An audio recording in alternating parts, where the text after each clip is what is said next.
Hello everyone, welcome to all rounder siblings. आज हम करेंगे history ICSE board class 8 chapter number 6 British policies and impacts. ये chapter हम already पढ़ चुके हैं, इसके क्वेश्चन आंसर्स रिमेनिंग है जो हम आज कंप्लीट कर लेंगे। एंड नेक्स्ट लेक्चर में हम चैप्टर नंबर 7 का सेकंड पार्ट करेंगे। फर्स्ट पार्ट भी ऑलरेडी अपलोड हो चुका है, सेकेंड पार्ट हम उसका कंप्लीट करेंगे। तो चलिए स्टार्ट करते हैं ब्रिटिश पॉलिसीज एंड इम्पैक्ट्स के क्वेश्चन आंसर्स। पहला क्वेश्चन है, why did India's foreign trade decline during British rule. India का जो फॉरेन ट्रेड था वो अंग्रेज़ों के शासन में डिक्लाइन क्यों हो गया, डिक्रीज़ क्यों हो गया। Indian traded silk, textiles, metals, handicraft etcetera. India जो ट्रेड करते थे वो सिल्क, टेक्सटाइल्स में, मेटल्स, हैंडीक्राफ्ट्स, इन सभी चीज़ों का व्यापार करते थे, ट्रेड करते थे। British trade policies led to the drain of wealth from India to England. Britishers ने, जो भी अंग्रेज़ थे, उनकी जो भी व्यापार से रिलेटेड जो भी पॉलिसीज़ वो लाए थे, उसकी वजह से जितनी भी हमारा इंडिया की जितनी भी धन संपत्ति थी वो इंडिया से इंग्लैंड चली गई। हमारी इंडिया की जितनी भी धन संपत्ति थी वो सारी ड्रेन होकर इंग्लैंड चली गई। India became a market for the Britishers. India जो था वो ब्रिटिशर्स के लिए एक मार्केट बन गया, एक बाजार बन गया। They began to purchase Indian raw material by paying less और more revenue and flooded the Indian market with machine made goods by charging lot of import duties. क्या हुआ था, अंग्रेज़ों ने इंडिया का जो भी कच्चा माल था, जो भी रॉ मटेरियल था, वो ख़रीदना शुरू कर दिया। ख़रीदा तो बट बहुत कम पैसे देकर ख़रीदा, ठीक है, बहुत लेस पेमेंट करी उन्होंने।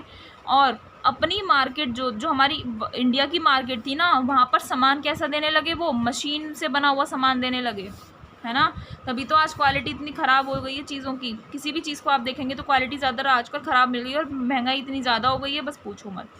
तो अंग्रेज़ों ने क्या, ड्रेन ऑफ वेल्थ कैसे हुआ, हमारा इंडिया से धन संपत्ति सारी इंग्लैंड कैसे चली गई। जो भी हमारा अच्छा, जो लोग हाथ से सामान बनाते थे ना, वो सारा वो लोगों ने कम पैसों में ख़रीद कर अपने देश ले गए। और अपने देश से जो भी मशीन से बना हुआ सामान था ना, वो बहुत ज़्यादा इम्पोर्ट ड्यूटी लगाकर, बहुत ज़्यादा टैक्स लगाकर क्या दे दिया, इंडिया में भेज दिया। इन शॉर्ट, अगर हम शॉर्ट में बात करें, Britishers wanted to became India supplier of raw material, importer of finished goods. क्या ब्रिटिशर्स ये चाहते थे कि इंडिया जो है वो रॉ मटेरियल का सप्लायर बन जाए और फिनिश्ड गुड का इम्पोर्टर बन जाए। इम्पोर्टर यानी इम्पोर्ट करे फिनिश्ड गुड्स को। Artisans and weavers were jobless as there was no kings and nobles to purchase their goods. जो आर्टिसंस थे और जो बुनकर वगैरह थे वो जॉबलेस हो गए, क्योंकि उस टाइम जब अंग्रेज़ों का शासन था, उस टाइम पर अब कोई ऐसा राजा या कोई भी ऐसे अमीर लोग नहीं बचे थे, हायर क्लास के लोग नहीं बचे थे जो उनका सामान खरीदे। So Indian trade decline during the British rule. इसीलिए भारतीय व्यापार जो था ब्रिटिश रूल के अंडर क्या हो गया, डिक्लाइन हो गया, ख़त्म हो गया। तो ये चैप्टर अगर आपको और अच्छे से समझना है तो प्लीज़ इस चैप्टर का जो थ्योरी पार्ट है, जो चैप्टर की एक्सप्लेनेशन हमने की हुई है लाइन टू लाइन, प्लीज़ वो लेक्चर ज़रूर देखिएगा, तभी आपको समझ में आएगा। आगे नेक्स्ट क्वेश्चन की तरफ बढ़ते हैं। ड्यूरिंग द ब्रिटिश रूल, जब अंग्रेज़ों का शासन था, India was a loser both ways. India जो था एक लूज़र था दोनों ही तरीके से, एक खरीदार के रूप में भी और एक सेलर के रूप में भी। इस चीज़ को आपको एक्सप्लेन करना है। तो कैसे था, the British exploited the Indian resources. अंग्रेज़ों ने क्या किया, जो भारत के संसाधन थे, जितने भी रिसोर्सेज थे, अच्छी अच्छी चीज़ें थी, उनका शोषण किया, उन्हें एक्सप्लॉइट किया। They bought raw material from India at normal rate to England and dumped machine made goods in India. तो अंग्रेज़ों ने क्या किया था, जो भी कच्चा माल था इंडिया से लेकर नॉर्मल रेट पर लेकर इंडिया से इंग्लैंड ले गए और अपना इंग्लैंड का जो भी मशीन से बना हुआ सामान था इंडिया में डंप कर दिया, भर दिया। The policy of one way free trade, और उन्होंने वन वे फ्री ट्रेड किया। It was followed by the British. Britishers ने क्या किया, वन वे फ्री ट्रेड की पॉलिसी क्या करी, फॉलो करी, यानी कि उन्हें कोई टैक्स वगैरह उन्होंने पे नहीं किया इंडिया को। The British protected and promoted their own textiles. Britishers ने क्या किया, अपनी खुद की जो भी उनकी टेक्सटाइल्स वगैरह थी ना, जितनी भी मिल्स वगैरह थी, उन सभी को क्या किया, प्रोटेक्ट किया और प्रमोट किया। They paid no duties on textiles. उन्होंने टेक्सटाइल्स पर कोई भी ड्यूटी यानी कि कोई भी टैक्स वगैरह पे नहीं किया। सेंट टू इंडिया, इंडिया यानी कि जो भी टेक्सटाइल्स वो लोग भेजते थे ना, जो भी सामान भेजते थे, उसका कोई भी टैक्स नहीं दिया। And impose heavy duties on import from India. और जबकि जो भी वो इंडिया से ले जाते थे उन पर बहुत ज़्यादा एकदम हैवी टैक्स लगा दिया। देयरफॉर इंडिया एक लूज़र रहा, बायर के रूप में भी और सेलर के रूप में भी। Why did the English east India company feel the need for educational reforms. अब इंग्लिश ईस्ट इंडिया कंपनी को एजुकेशनल रिफॉर्म्स की ज़रूरत क्यों लगी, कि एजुकेशन के फील्ड में कुछ रिफॉर्म्स लाने चाहिए, कुछ चेंजेस लाने चाहिए, ऐसा इंग्लिश ईस्ट इंडिया कंपनी को क्यों लगा? तो आंसर क्या आएगा, the need to introduce British education system are, British education system introduce करने की क्या ज़रूरत थी, क्या थी? To form a class of interpreters between British rulers and Indian masses, एक ऐसी क्लास वो लोग डेवलप करना चाहते थे अंग्रेज़ों के राजा के बीच में और इंडियन मासेस जितने भी भारतीय लोग थे उनके बीच में एक क्लास वो इंट्रोड्यूस करना चाहते थे, ताकि वो जो अंग्रेज़ हैं वो भारतीयों की और भारतीय अंग्रेज़ियों की बातों को समझ सकें। टू क्रिएट अ, इसलिए वो ब्रिटिश एजुकेशन सिस्टम लाते हैं। दूसरा ज़रूरत क्या थी, to create a class of Indians in blood and colour but British in taste, opinions, morals and intellect. वो जो भारतीय थे उनमें ना एक ऐसी क्लास डेवलप करना चाहते थे कि उनका जो टेस्ट है, जो उनके ओपिनियंस हैं, जो उनके मोरल्स हैं, जो उनकी बुद्धि वगैरह है, वो सभी अंग्रेज़ों के हिसाब से चले, चाहे बेशक से वो हैं भारतीय, बट चलने वो किसकी तरह चाहिए, अंग्रेज़ों की तरह चलने चाहिए। एंड और क्या एक और पॉइंट है, to obtain the cheap supply of clerks to help in the British administration and business. और वो क्या चाहते थे कि जो भारतीय थे क्या थे, वो बहुत एजुकेटेड थे, एजुकेटेड मीन्स बहुत व्यापार में और उनका एडमिनिस्ट्रेशन बहुत क्लर्क वगैरह के रूप में बहुत अच्छा काम करते थे, तो उन्हें चीप सप्लाई मिल जाती थी, यानी कि वो लोग जो भारतीय थे वो सस्ते में अंग्रेज़ों के लिए काम करना शुरू कर दिया था। इसलिए उन्हें ज़रूरत लगी कि इंग्लिश ईस्ट इंडिया कंपनी ने क्या किया, एजुकेशन रिफॉर्म्स की डेवलप करने की नीड सामने रखी। नेक्स्ट क्वेश्चन है, what were the main objectives of British education in India. India में ब्रिटिश एजुकेशन लाने का मेन ऑब्जेक्टिव क्या थे उनके, ठीक है। Mention the steps recommended to implement the policy, policy को जो उनकी ब्रिटिश एजुकेशन लाने के जो पॉलिसी वो लाए थे उसमें क्या क्या स्टेप्स दिए गए थे वो हमें यहाँ पर मेंशन करने हैं। तो जो ऑब्जेक्टिव्स हैं वो आपकी ये जो नीड थी ना, ये जो 3 पॉइंट्स हमने यहाँ पर डिस्कस किए वही यहाँ पर आएंगे किसमें, मेन ऑब्जेक्टिव्स में। तो अब हम इसके स्टेप्स देख लेते हैं। The steps recommended to implement the policy are, policy को इम्प्लीमेंट करने के लिए, लागू करने के लिए क्या क्या स्टेप्स दिए गए। English should be made the medium of instructions in schools, schools में क्या कर दिया गया, ब्रिटिश एजुकेशन कैसे लाए वो लोग, इंग्लिश को क्या बना दिया, नेसेसरी लैंग्वेज बना दी, कि स्कूल में कोई भी बच्चों को इंस्ट्रक्शंस दिए जा रहे हैं तो वो इंग्लिश लैंग्वेज में ही दिए जाएंगे। Indians should be taught the science and western literature, और भारतीयों को साइंस और वेस्टर्न लिटरेचर पढ़ाई जाए। वेस्टर्न लिटरेचर यानी कि जो उनके साइड की क्या थी, साहित्य वगैरह था, वो सब पढ़ाया जाना चाहिए। उन्होंने ये पॉइंट्स लाए, ठीक है। Next, describe the recommendations in Wood's dispatch and their effects. Wood's dispatch में क्या क्या सलाह दी गई, क्या क्या रिकमेंडेशंस दिए गए, क्या क्या सजेशंस दिए गए और उसका क्या इफेक्ट पड़ा, वो आपको ये बताना है। It declared that the aim of government's education policy was the teaching of Western education through improved arts, science, philosophy and literature of Europe. In short, of education knowledge. Wood's dispatch में ये declare किया गया कि government जो education policy ला रही है उसका main M क्या है, कि भारतीयों को वेस्टर्न एजुकेशन पढ़ाई जाए। कैसे पढ़ाई जाए, आर्ट्स, साइंस, फिलॉसफी और लिटरेचर जो है यूरोप का, उसमें थोड़े से इम्प्रूवमेंट्स करके, यानी कि एजुकेशन नॉलेज दी जाए, एजुकेशनल नॉलेज। नेक्स्ट है as the medium of instruction. Medium of instruction की अगर हम बात करें कि स्कूल्स में किस लैंग्वेज में इंस्ट्रक्शंस दिए जाएंगे, declare that for higher education, ये डिक्लेयर किया गया, ये घोषणा करी गई वुड्स डिस्पैच में कि हायर एजुकेशन के लिए English language was the perfect medium of education, English language perfect medium है एजुकेशन की। It also emphasise the importance of the vernacular languages to infilter the European knowledge to the masses.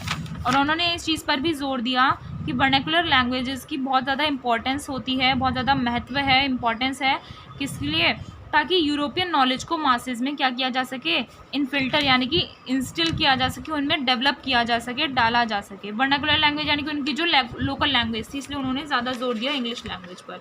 It propose the setting up of vernacular primary schools in the villages at the lowest stage, followed by Anglo vernacular high schools and an affiliated college at the district level. Wood's dispatch में vernacular primary schools भी setup किए गए, establish किए गए गाँव में और lowest level पर, और उसके बाद एंग्लो वर्नाकुलर हाई स्कूल्स भी आए, ठीक है। प्राइमरी स्कूल आए, फिर आपके हाई स्कूल्स आए एंड देन एफिलिएटेड कॉलेजेस यानी कि मान्यता प्राप्त कॉलेज भी आए डिस्ट्रिक्ट लेवल पर। It recommended a system of grants and aid to encourage and foster private enterprise in the field of education.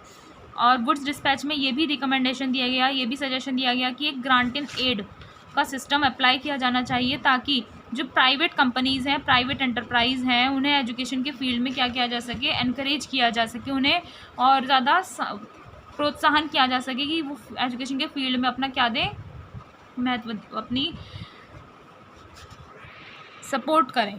This grants and aid was conditional on the institutions employing qualified teachers and maintaining proper standards of teaching. ये grant and aid जो था ना, ये उन्हीं schools में, उन्हीं institutions में मिलता था जहाँ पर क्वालिफाइड टीचर्स में थे, ठीक है, जिन इंस्टीट्यूशंस में क्वालिफाइड टीचर्स थे और प्रॉपर स्टैंडर्ड्स थे टीचिंग के, ठीक है। ऐसे नहीं कि किसी को भी उठाकर टीचर बना दिया, नहीं, जहाँ जिन इंस्टीट्यूशंस में हाईली क्वालिफाइड टीचर्स थे उन सभी इंस्टीट्यूशंस में ग्रांट एंड एड दिया गया।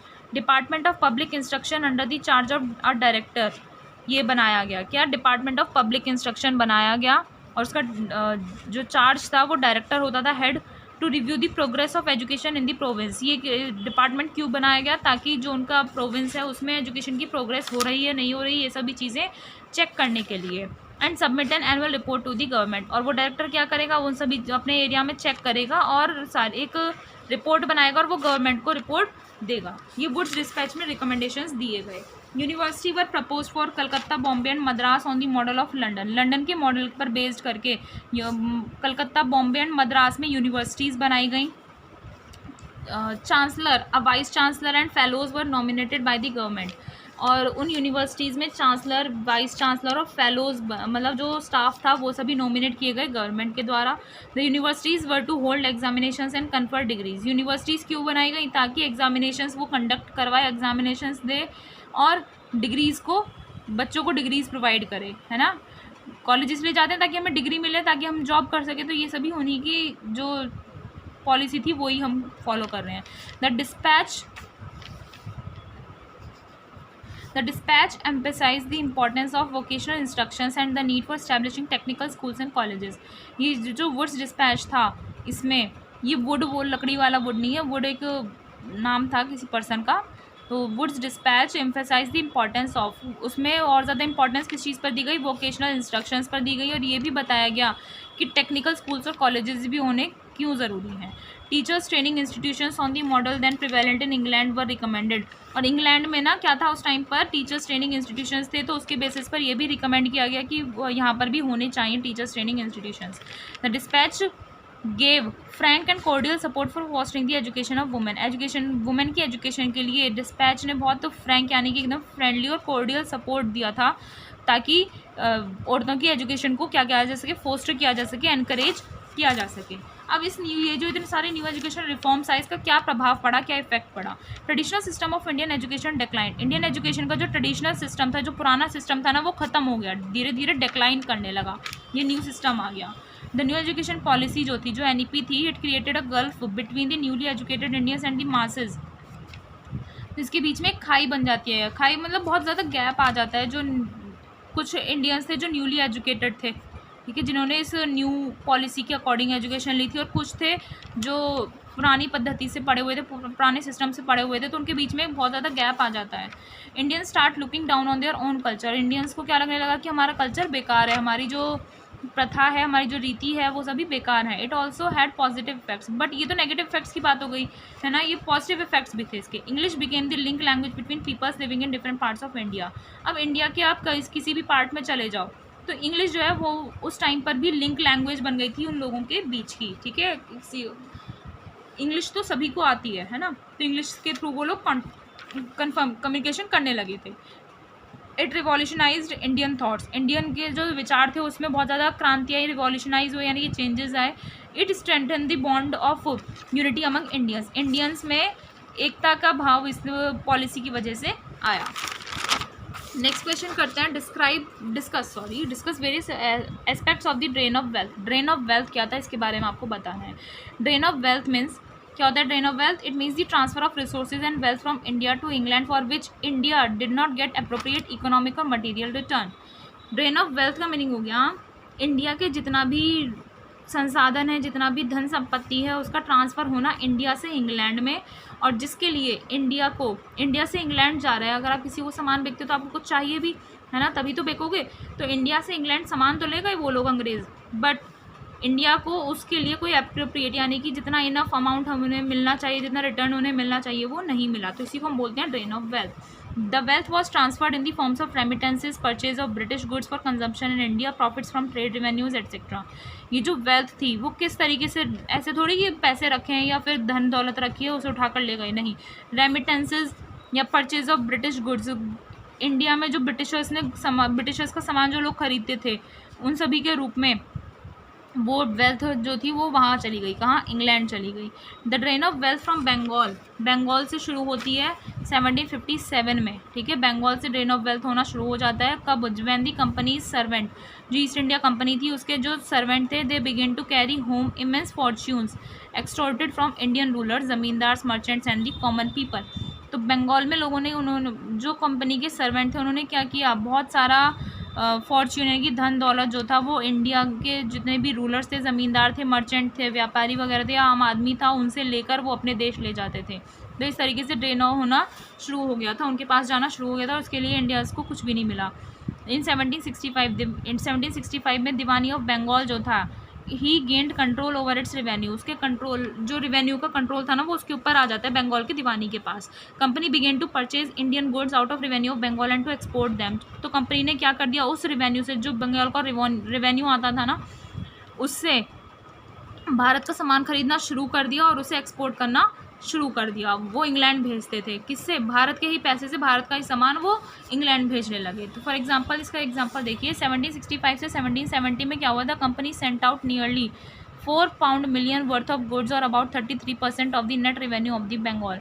बंगाल का जो 33% नेट रेवेन्यू था ना, वो उन्होंने क्या करना शुरू कर दिया, भेजना शुरू कर दिया।